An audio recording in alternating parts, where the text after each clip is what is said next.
Hello दोस्तों, स्वागत है आप सभी का स्कैरी नाइट के एक और हॉरर एपिसोड में। और हम यहाँ बात करते हैं आपकी लाइफ की उन घटनाओं पर जो आपकी लाइफ में हुई तो हैं, पर कोई भी उन पर यकीन करना नहीं चाहता। और आज की कहानी भी है एक ऐसी ही हॉरर घटना पर जिसे हमारे साथ शेयर किया है हमारे एक सब्सक्राइबर ने। पर उन्होंने हमारे साथ एक रिक्वेस्ट की है कि हम उनका नाम शेयर ना करें। तो इस कहानी के कुछ नाम मैंने अपनी तरफ से बदल दिए हैं। और आज की कहानी है दिल्ली के एक हॉन्टेड फ्लैट के ऊपर। और सच कहूं दोस्तों, जब मैंने ये कहानी सुनी, अब से मैं जब भी फ्लैट बदलूंगा, मैं 100% उसकी बैक हिस्ट्री तो जरूर चेक करूंगा। चलिए अब हम ये कहानी स्टार्ट करते हैं। ये कहानी है रवि की। रवि हमें बताते हैं कि वो 34 साल के हैं, एक प्राइवेट कंपनी में जॉब करते हैं। उनकी छोटी सी फैमिली है। उनकी फैमिली में उनकी वाइफ, एक 9 साल की बेटी और एक उनका बड़ा भाई रहता है जिसका अभी रिसेंटली ही डाइवोर्स हुआ है। रवि की नई नई द्वारका में जॉब लगी थी, जिसके चलते उन्हें द्वारका शिफ्ट होना पड़ा। द्वारका में वैसे तो काफ़ी एक्सपेंसिव फ्लैट्स होते हैं। उन्होंने काफ़ी ढूंढा और फाइनली उनके बजट में उन्हें एक फ्लैट मिल गया। और सच कहूँ तो रवि खुद हैरान थे कि इतने सस्ते में उन्हें ऐसा फ्लैट मिल कैसे गया। पर रवि सोचे कि शायद उनकी किस्मत अच्छी है और मौके पर चौका लगकर उन्हें फ्लैट मिल गया। तो उन्होंने उस फ्लैट की ज़्यादा इंक्वायरी भी नहीं की। फ्लैट देखने में नया लग रहा था, लगभग 1 साल पुराना ही था। नॉर्मल बिल्डर फ्लैट था, 3 मंजिल का, जिसके ग्राउंड फ्लोर पर एक ओल्ड कपल रहता था और टॉप फ्लोर पर एक फैमिली रहती थी। रवि को बीच वाला फ्लैट मिला था। बिल्डिंग के आसपास लोकेलिटी भी ठीक ठाक थी, मार्केट भी एकदम पास ही थी और मेट्रो स्टेशन तो बिल्कुल वॉकिंग डिस्टेंस पर था। जिसके चलते रवि ने ज्यादा सोचा नहीं और उस फ्लैट को तुरंत में रेंट पर ले लिया। पर रवि को क्या पता था, इतनी सारी फैसिलिटीज के साथ साथ उसके पास एक बहुत बड़ी प्रॉब्लम भी आ रही थी। फाइनली रवि वहां पर शिफ्ट हो जाते हैं। और जिस दिन वो शिफ्ट हो रहे थे, वो ओल्ड कपल रवि को बड़े ही अजीब तरीके से घूर रहा था। रवि ने जाकर उनको हेलो कहा, पर उन्होंने जैसे उसे एकदम से इग्नोर कर दिया और चुपचाप अपने घर में घुस गए। ये देखकर रवि थोड़ा सा तो हैरान हुआ, पर उसने ध्यान नहीं दिया और वो अपने सामान शिफ्टिंग में लग गया। वो सब सेट हो गए। पहले 2 हफ्ते तो एकदम सही चल रहा था। रवि की वाइफ को नई लोकेलिटी पसंद आ रही थी। पीहू को उन्होंने नए स्कूल में डाल दिया था और उनका भाई दीपक थोड़ा थोड़ा अपने पास्ट से निकल रहा था। और फिर आई 3 हफ्ते बाद वो रात। थर्सडे नाइट वो बताते हैं, वो ऑफिस से काफी थके हारे आए थे। वो आकर थोड़ी देर अपने सोफे पर लेट जाते हैं। उनकी वाइफ अपने कमरे में जाके सो चुकी थी। उनकी बेटी पीहू भी कमरे में सो रही थी और जो उनका भाई दीपक, उसका कमरा भी लॉक था। रवि सोफे पर लेटकर रेस्ट ही कर रहे थे। उन्हें नींद आ नहीं रही थी, बस वो आंख मीचकर लेटे हुए थे। फिर सडनली उन्हें एक बड़ी ही अजीब सी फीलिंग आनी शुरू हो जाती है, जैसे कोई उनके आसपास घूम रहा हो। रवि वो फीलिंग पहली बार महसूस कर रहे थे, एकदम नेगेटिव एनर्जी जैसी। रवि की हिम्मत ही नहीं हो रही थी कि वो अपनी आंखें खोलकर देखे कि आसपास क्या है। मानो जैसे उनके अंदर से आवाज आ रही थी कि भाई आंख अभी मत खोल तू, पता नहीं क्या हो सकता है। और वो आंख खोल ही नहीं रहे थे।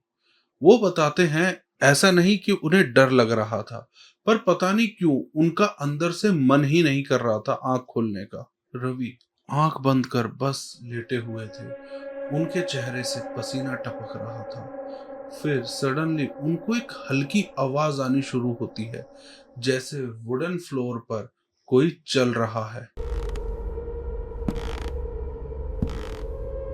वो सुनकर रवि एकदम से अपनी आंख खोलते हैं और उठकर बैठते हैं। पर जैसे ही वो उठकर बैठते हैं, उन्हें पूरा कमरा खाली नजर आता है। पूरे घर में कोई था ही नहीं। उनकी वाइफ अपने कमरे में सो रही थी। भाई का दरवाजा लॉक था। बेटी भी अपने कमरे में सो रही थी।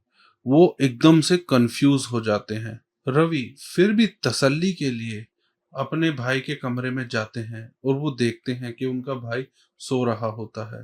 फिर वो सोचते हैं शायद उनकी बेटी उठी होगी, वो पानी लेने गई होगी। तो वो अपनी बेटी के कमरे को खोल के देखते हैं, तो वो देखते वो भी सो रही थी। तो वो चुपचाप सोफे पे आकर बैठकर सोच ही रहे थे कि उन्हें लगता है कि शायद हवा की वजह से ऐसा हुआ होगा, और वो वापस से लेट जाते हैं। पर उनको मानो नींद आ ही नहीं रही थी।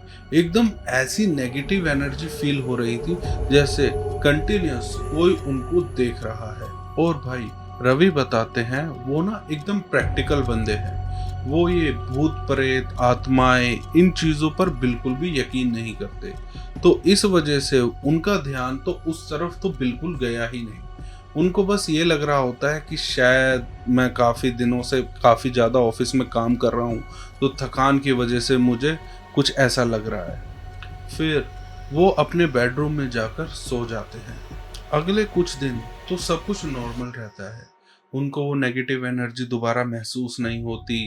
घर में सब हंसी खुशी चल रहा था। फिर वो सडनली नोटिस करते हैं कि उनके जो बड़े भाई थे दीपक, वो एकदम से शांत रहने लगे हैं। पहले तो वो घर में पीहू के साथ खेल लेते थे, उनकी वाइफ के साथ मजाक करते थे, या टीवी पे कुछ कॉमेडी वगैरह के शो चला देते थे। पर अब कुछ दिनों से वो एकदम शांत, चुपचाप रहते हैं, किसी से ज्यादा बात नहीं करते, और अपने कमरे में एकदम एकांत में बैठे रहते हैं। वो इस बारे में अपनी वाइफ से बात करते हैं, पर उनकी वाइफ उन्हें बताती है कि उनका अभी अभी डाइवोर्स हुआ है, तो मे बी शायद डाइवोर्स का स्ट्रेस हो। रवि इस बात पर एग्री तो कर जाते हैं, पर उनके दिमाग में बैक ऑफ द माइंड कहीं ना कहीं ये चल रहा होता है कि यार दीपक भाई काफी हंसमुख है, वो इतना ज्यादा डीप टेंशन में जाने वालों में से तो नहीं है। पर वो फिर भी अपनी वाइफ की बात को इम्पोर्टेंस देते हैं और उस बात को वहीं पे इग्नोर करना शुरू कर देते हैं। पर जैसे जैसे दिन बीतते जा रहे थे, रवि के भाई और अजीब बिहेव करना शुरू करते जा रहे थे। वो पूरा दिन बस अपने कमरे में रहने लगे। बस खाने के टाइम पे आते, किसी से एक दो बात कर ली, वरना चुपचाप बस टीवी देखते और रात को जाकर अपने कमरे में सो जाते। ना किसी से कोई बात करना, ना किसी से कोई हाल चाल पूछना। ये देखकर रवि थोड़ा सा टेंशन में आने लगे थे। पर रवि को अपनी वाइफ की बात याद आई। हो सकता है उन्हें डाइवोर्स का स्ट्रेस हो। पर बात वहां बदली जब एक दिन उनकी वाइफ ने उन्हें अकेले में ले जाकर बोला कि मुझे ना दीपक भाई थोड़ा सा ठीक नहीं लग रहे, आप एक बार पता करो उनसे। रवि ये सुनते हैं और अपनी वाइफ को बोलते हैं, हाँ मैंने तुमसे इस बारे में बात की तो थी, तुमने मुझे कहा था ना डाइवोर्स का मामला लग रहा है, इस चीज को थोड़ा टाइम लगता है। पर इसके बाद जो रवि की वाइफ उन्हें बताती है, ये सुनकर तो भाई पूरी की पूरी कहानी ही बदल जाती है। रवि की वाइफ रवि को बोलती है, नहीं ये वो वाला चेंज नहीं है। मैंने कुछ दिनों पहले देखा वो किचन में अकेले कच्चे मसाले खा रहे थे। जैसे ही मैंने देखा उन्होंने एकदम से अपना हाथ छुपा लिया। और कुछ दिन पहले रात को मैं उनके कमरे के पास से गुजरी, तो मुझे उनके कमरे में से आवाजें आ रही थी। जैसे ही रवि ये सुनते हैं, वो 2 मिनट के लिए एकदम शांत, और फिर उसके बाद वो बोलते हैं, तो वो फोन पे बात कर रहा होगा ना।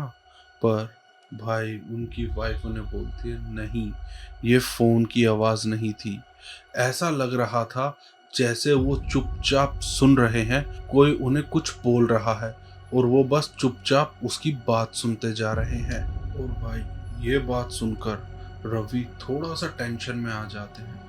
वो बात को वहां पर बढ़ाते नहीं हैं, पर उस दिन के बाद से वो थोड़ा सा अलर्ट रहना शुरू हो जाते हैं। फिर रवि बताते हैं एक हफ्ते तक तो सब कुछ नॉर्मल चल रहा था। उनकी वाइफ ने दोबारा कभी उन्हें बोला नहीं, और उन्हें भी दीपक के कमरे से कोई आवाज नहीं आ रही थी। फिर एक हफ्ते बाद आता है फ्राइडे। फ्राइडे नाइट का टाइम था। वो सब खाना खा चुके थे। रवि की वाइफ जाकर अपने कमरे में सो चुकी थी, उनकी बेटी भी अपने कमरे में सो रही थी और रवि लेट नाइट कोई मैच देख रहे थे। करीबन रात के 11 बजे होंगे। फिर उनके भाई के कमरे का डोर खुलता है। फिर वो देखते हैं उनका भाई अकेले घर के बाहर जा रहा होता है।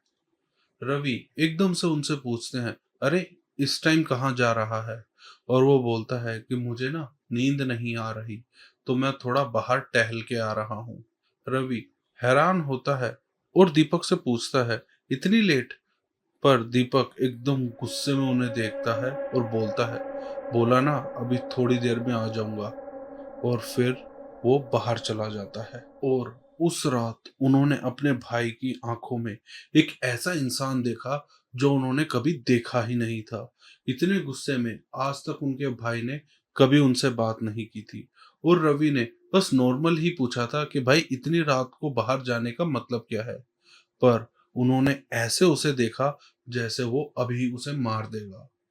फिर रवि टेंशन में थे तो वो वेट करते हैं कि कब उनका भाई आएगा। और भाई उसका भाई 2 घंटे बाद आता है। फिर रवि अपने भाई से पूछते हैं, अरे भाई काफी लेट हो गया? तो वो बोलता है, हाँ बस मैं घूम ही रहा था, मुझे नींद नहीं आ रही थी इसलिए। और ये बोलकर वो अपने कमरे में चला जाता है। फिर भाई संडे का दिन आता है। वो सुबह नाश्ता कर रहे थे और उनकी बेटी पीहू उनको एक ऐसी बात बोलती है जो सुनकर भाई लिटरली रवि की हालत खराब हो जाती है। उनकी बेटी पीहू काफी स्मार्ट बच्ची है, ऑब्जर्वेशन भी काफी अच्छी है। वो हमेशा नोटिस करती है कि उसके घर में आसपास क्या चल रहा है। रवि बताते हैं अभी पीहू उनके पास आई और एकदम टेंशन में उनसे बोली, पापा। फिर रवि बोलता है, हाँ बेटा क्या हुआ? और भाई वो उनको बोलती है, पापा दीपक अंकल को क्या हुआ है?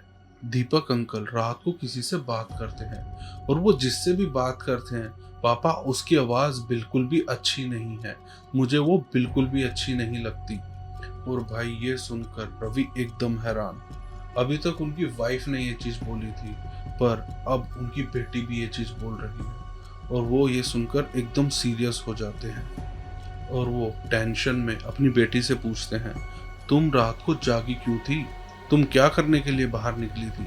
और तुम क्या करने के लिए दीपक अंकल के कमरे के पास गई थी? और भाई फिर उनकी बेटी डरते डरते उन्हें बताती है, मैं ना पानी लेने गई थी।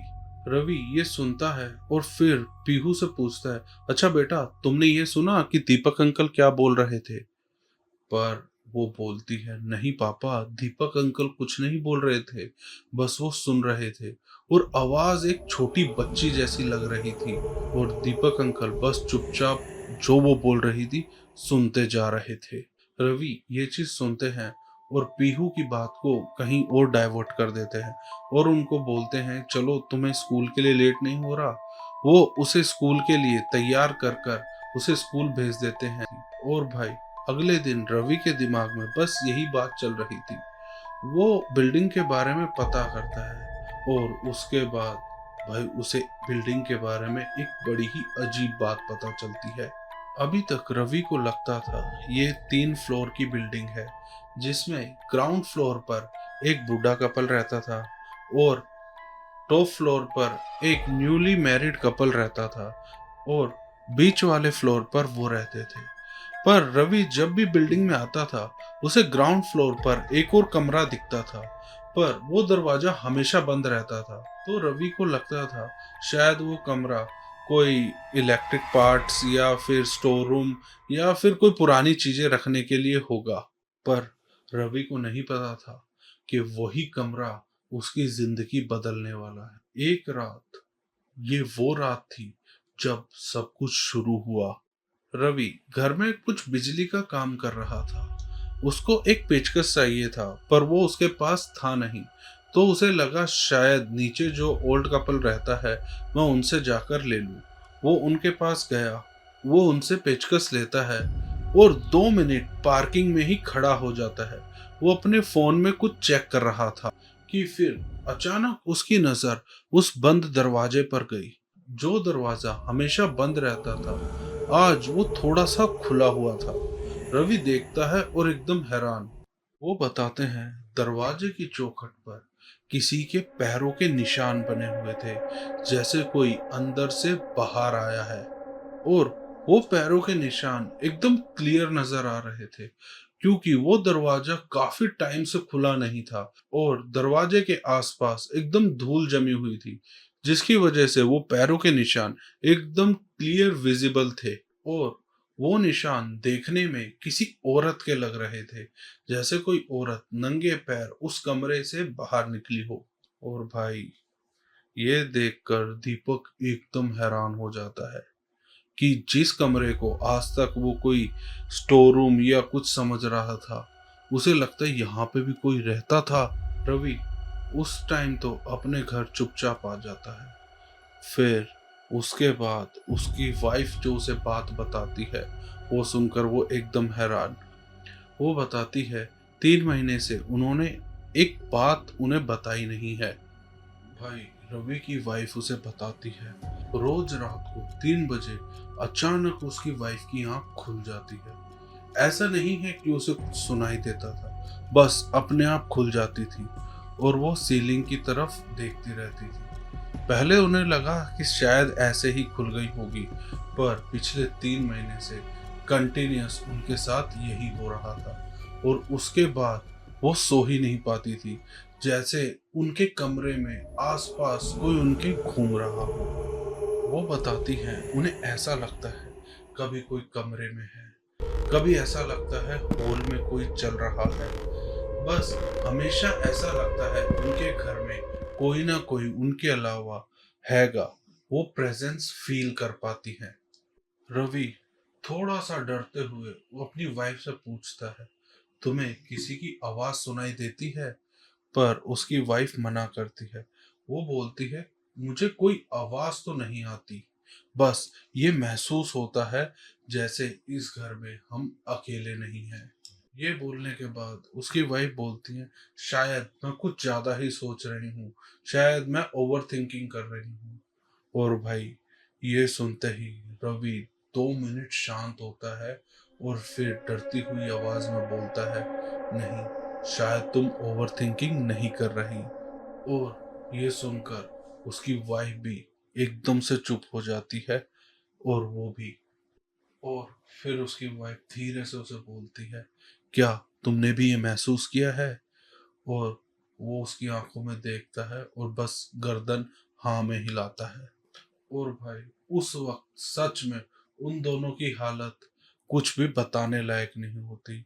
और जब मैं ये कहानी पढ़ रहा था, भाई, इस मोमेंट पे तो मेरी भी हालत ऐसी हो गई थी, पूछो ही मत। फिर वो दोनों इस बारे में और बात नहीं करते और बस चुपचाप सोने की कोशिश करते हैं। पर उस रात ना ही वो ठीक से सो पाया, ना ही उसकी वाइफ। और भाई, उसके बाद आती है वो रात। रवि बताते हैं उन्हें अच्छे से याद है, अक्टूबर का महीना चल रहा था। थोड़ी सी ठंड शुरू हो गई थी दिल्ली में।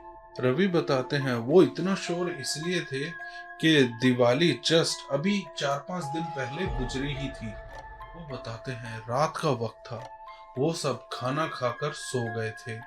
वो सो रहे थे। कुछ वक्त बाद सडनली उनके हाथ के पास उन्हें कुछ महसूस होता है, जैसे उनकी हाथ की उंगली किसी ने पकड़ ली हो। रवि बताते हैं वो काफी नींद में थे और उन्हें एक दो बार ऐसा महसूस हुआ जैसे किसी ने उनकी उंगली पकड़ी और खींची। रवि ने ज्यादा ध्यान नहीं दिया।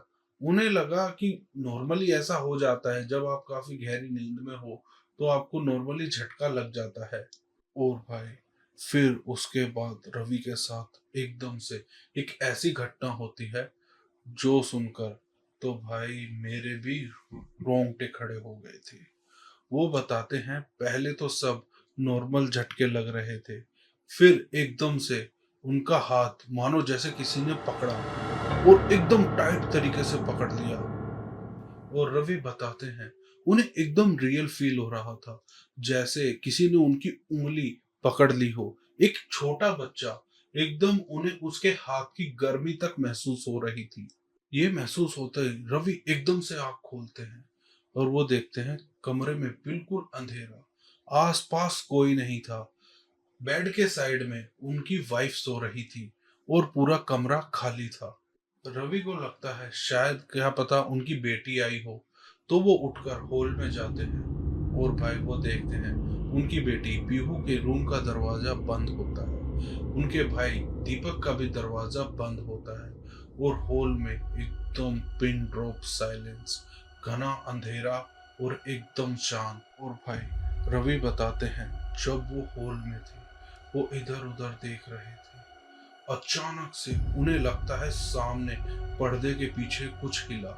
और भाई वो मुझे बताते हैं कि उन्हें लिटरली ऐसा लग रहा था कहीं वो पागल ना हो जाए, क्योंकि जब वो हॉल में इधर उधर घूम रहे थे उन्हें सडनली किचन के पास कुछ चीज ऐसी लगी जैसे कोई एक साइड से दूसरे साइड चल के गया। ये देखकर भाई रवि की हालत एकदम खराब। वो वहां एकदम बस खड़े के खड़े रह जाते हैं। वो जरा सा भी हिल ही नहीं पा रहे थे, जैसे वो एकदम से पैरालाइज हो गए हों। और भाई उसके बाद जो वो बताते हैं कि उन्हें पीयू के कमरे से कुछ आवाज आनी शुरू होती है। वो हिम्मत कर कर पीहू के कमरे के पास जाते हैं और कान लगाकर सुनते हैं और उन्हें पीहू के कमरे के अंदर से हल्की हंसने की आवाज आ रही थी। वो टाइम देखते हैं, रात के करीबन 2 बजे होते हैं। वो सुनकर भाई वो एकदम हैरान कि इस टाइम पे पीहू किससे बात कर कर हंस रही है। भाई वो आवाज सुनकर वो एकदम से कमरे में घुस जाते हैं और भाई वो क्या देखते हैं, पीहू तो सो रही थी। उसके कमरे से वो हंसी की आवाज भी आनी लगी। भाई रवि पूरे कमरे में इधर उधर देखते हैं, अलमीरा देखते हैं, बाथरूम देखते हैं, पर उन्हें कोई भी नजर नहीं आ रहा होता। और भाई वो एकदम से डर जाते हैं। उन्हें लगता है उनकी बेटी के साथ कुछ गलत ना हो जाए और वो पूरी रात उसके कमरे में बैठे रहते हैं। ना ही वो सोते हैं और ना ही वो अपने कमरे में वापस आते हैं। बस वो अपनी बेटी के बेड के पास जमीन पर सुबह तक बैठे रहते हैं। और फिर अगले दिन वो बताते हैं वो दिन शनिवार का था। उनकी वाइफ पीहू को पार्क ले जाती है और घर में सिर्फ रवि और उसका भाई रह जाते हैं। और फिर रवि सीधा जाते हैं अपने भाई के कमरे में। वो दरवाजा खोलते हैं और सीधा अंदर घुस जाते हैं और वो देखते हैं उसका भाई एकदम नॉर्मल लग रहा था। वो फोन पे कुछ देख रहा था और बड़े टाइम बाद वो अपने भाई को नॉर्मल जैसा महसूस करते हैं। उसकी आंखों के नीचे जो डार्क सर्कल थे वो भी एकदम गायब हो गए थे, जैसे उसकी नींद अब अच्छे से पूरी हो रही है और वो एकदम नॉर्मल लग रहा था। फिर वो अपने भाई को बोलता है कि यार मेरे को ना तुझसे बात करनी है और मुझे तुझसे पूछना है, क्या रात को तुम किसी से बात करते हो? और भाई ये सुनकर उसका भाई एकदम से हैरान। वो 2 मिनट के लिए रवि का फेस देखता है, अपना फोन नीचे रखता है और उससे पूछता है, तुमने सुना क्या? और फिर रवि बोलता है, नहीं मैंने तो नहीं सुना, पर पीहू और सुमन ने सुना है और वो मुझे बता रहे थे। उसका भाई एक लंबी सांस लेता है और उसके बाद जो वो उसे बताता है, वहां से पता चलना शुरू होता है असली खेल। वो रवि को बताता है, तुझे शायद पता नहीं, मैं तुझे असली बात बताता हूँ। तू इन चीजों को मानता भी नहीं है, पर मैंने पता किया है। यहाँ पर एक फैमिली रहती थी कुछ साल पहले। उनकी भी हमारी पीहू जितनी एक छोटी बच्ची थी, पर वो काफी शरारती थी। वो सबके घर के बाहर जाकर उनकी डोरबेल बजा देती थी। और एक दिन एक अंकल आए और उन्होंने गुस्से में उस बच्ची को यहाँ जीने से बस धक्का दिया और भाई वो बच्ची गलती से जीनों से नीचे गिर गई और ऑन द स्पॉट मर गई। और वो उन्हें बताता है कि उसके बाद से इस घर में जो भी कोई रहने आता है, उन्हें हमेशा ऐसा लगता है कि एक छोटी बच्ची इस घर में घूम रही है। और भाई जब रवि ये बात सुनता है, मानो उसके पैरों तले जमीन निकल जाती है। उसका भाई बताता है, इसीलिए ये फ्लैट हमें इतने सस्ते में मिल गया। और वो इतने दिनों से बस यही पता कर रहा था कि एक्चुअल में इस फ्लैट के पीछे क्या राज है, क्योंकि कई बार उसने भी इस घर में रात को करीबन 2 बजे ऐसा महसूस किया है जैसे यहाँ पर आसपास एक छोटी बच्ची घूम रही है। उसे लगा कि शायद ये पीहू होगी, पर वो 2-3 बार जाके चेक कर चुका है। पीहू अपने कमरे में सो रही होती है और फिर भी उसे ऐसा लगता है जैसे यहाँ कोई घूम रहा है। फिर रवि उससे पूछता है, लास्ट तुम्हें ये कब फील हुआ था? और उसके बाद उसका भाई बताता है, कल रात को ही। भाई रवि बताते हैं, ये सुनने के बाद उन्हें समझ में नहीं आया कि अब वो क्या करे। मानो जैसे उनकी पूरी बॉडी बस कपकपाने लगी और उनकी बॉडी धीरे धीरे ठंडी पड़ने लगी। और इसके बाद भाई रवि अपने अंदर हिम्मत जुटाता है और तुरंत अपनी वाइफ को कॉल करता है और कॉल कर कर बोलता है, अभी के अभी पार्क से वापस आ जाओ पीहू को साथ लेकर। उसकी वाइफ पूछती है कि क्या हुआ, पर वो फोन पर कुछ नहीं बताता। वो उसको बोलता है, बस तुम कोई सवाल मत करो, अभी के अभी वापस आ जाओ बस। भाई जैसे ही उसकी वाइफ पार्क से आती है, वो अपनी वाइफ को सारी बात बताता है। फिर वो उसकी वाइफ और उसका भाई तीनों मिलकर बात कर रहे होते हैं और उसकी वाइफ ये सुनते ही बोलती है कि मैं तो तुम्हें पहले ही कह रही थी, इस घर में कुछ ना कुछ है और अब मैं इस घर में रहना नहीं चाहती। पर तब तक रात हो चुकी थी और रवि बोलता है, इतनी रात को हम कहाँ ही जाएंगे। तो उसकी वाइफ डिसाइड करती है कि आज रात कोई भी सोएगा नहीं, हम सारे पीहू के पास बैठे रहें और पूरी रात हम बस उसका ध्यान रखेंगे। फिर रात होती है और वो चारों एक कमरे में बैठकर जाग रहे होते हैं। टीवी पर कुछ चला लेते हैं ताकि उनको नींद ना आए।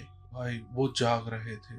धीरे धीरे टाइम बढ़ता जाता है और रात के करीबन 1 बज जाते हैं। 1 बजे पीहू सो चुकी थी, उसकी वाइफ हल्की नींद में थी और उसके बाद हॉल से हल्की आवाज आती है, जैसे हॉल में कोई चल रहा है। और फिर उनके कमरे की लाइट फ्लिकर होनी शुरू होती है और उसके बाद भाई जो उनकी बेटी सो रही थी, वो सडनली आंख खोलती है और सामने दरवाजे की तरफ देख रही होती है। और दीपक और उसका भाई दोनों दरवाजे की तरफ देखते हैं, उन्हें कोई नजर नहीं आता। पर पीहू के एक्सप्रेशन धीरे धीरे बदलने लगते हैं। वो एक्सप्रेशन ऐसे थे जैसे मानो उसकी कोई फ्रेंड उसके दरवाजे पर आके खड़ी हो गई हो और वो पीहू को देख रही है और वो उसे बुला रही है। और उसके बाद रवि अपनी बेटी से पूछता है, अरे बेटा क्या हुआ, तुम क्यों उठ गई और तुम वहां क्या देख रही हो? और भाई उसके बाद जो उसकी बेटी बताती है, वो सुनकर तो वो रातों रात वो घर छोड़ने पर मजबूर हो जाते हैं। वो बताते हैं, उनकी बेटी बोलती है कि पापा गेट पर वो मेरी दोस्त आ गई है और वो बोल रही है ये घर उसका है और वो मुझे खेलने के लिए बुला रही है। और भाई ये सुनते ही उसकी वाइफ के तो आंसू निकलने शुरू। उसकी वाइफ थोड़ा भगवान को मानती थी और वो सडनली भाई हनुमान चालीसा पढ़नी शुरू कर देती है। और जैसे ही वो हनुमान चालीसा पढ़नी शुरू करती है, घर की लाइटें एकदम फ्लिकर होना तेजी से स्टार्ट हो जाती हैं और उन्हें फिर एक बच्चे के चिल्लाने की आवाज आ रही होती है और वो इतनी जोर से चिल्ला रहा होता है। ये सुनकर इन सब के कानों में दर्द होना शुरू और ये सारे अपने कानों को दबा लेते हैं। और फिर पीहू अपनी मम्मी को बोलती है, मम्मी रुक जाओ, मेरी फ्रेंड को दर्द हो रहा है, आप ये हनुमान चालीसा मत पढ़ो, वो मुझे बोल रही है अपनी मम्मी को चुप कराओ। पर भाई उसकी मम्मी कुछ नहीं सुनती और वो हनुमान चालीसा पढ़ती पढ़ती फटाफट अपनी बेटी को उठाती है और अपने पति के भाई को दोनों को बोलती है, चलो मेरे साथ। और वो किसी तरीके से उस घर के बाहर आ जाते हैं। और भाई घर के बाहर आने के बाद वो जो देखते हैं, वो बताते हैं वो रात आज तक वो कभी भूल ही नहीं पाते। वो बताते हैं वो जैसे ही अपनी बालकनी की तरफ देखते हैं, एक बच्ची खड़ी है जो एकदम खून में लथपथ और उसकी आंखें एकदम लाल, और वो मानो पीहू को बुला रही है कि तुम आ जाओ, मैं तुम्हें जाने नहीं दे सकती, तुम ऊपर आ जाओ। और भाई वो दिन और आज का दिन, गलती से भी रवि ने उस घर में कदम नहीं रखा। वो उसी रात एक होटल लेते हैं और दोबारा उस घर में नहीं आते। अगले दिन सुबह होती है और सुबह तक वो एक होटल में रहते हैं। सुबह होने के बाद वो अपना सारा सामान वहां से निकालते हैं और उसके बाद वो कभी भी पलटकर उस घर में नहीं जाते हैं। अब रवि बताते हैं कि उनकी लाइफ एकदम नॉर्मल चल रही है, पर आज भी उन्हें जब भी वो रात याद आती है उनकी रूह कांप जाती है। और अब कभी भी वो फ्लैट बदलते हैं तो उसके बारे में पूरी हिस्ट्री चेक करते हैं। और रवि सबको ये बोलते हैं कि आप जब भी कभी दिल्ली में फ्लैट लो और वो आपको सस्ते में मिल रहा हो तो प्लीज एक बार जरूर चेक कर लो, क्योंकि उनके साथ हुआ है और वो नहीं चाहते कि और किसी के साथ भी हो। तो दोस्तों, कैसी लगी आपको ये कहानी? अगर ये कहानी आपको अच्छी लगी तो चैनल को सब्सक्राइब करें और वीडियो को लाइक। अब हम आपको मिलेंगे अगले शनिवार एक नई कहानी के साथ। और अगर आपके पास भी ऐसी ही कोई हॉरर कहानी है या आपकी लाइफ में कुछ ऐसा हॉरर घटा है तो यहाँ नीचे मेरी इंस्टाग्राम की आईडी आ रही है, आप इसे फॉलो करें और हमें इंस्टाग्राम पर डीएम करें। मैं आपकी कहानी जरूर सुनूंगा।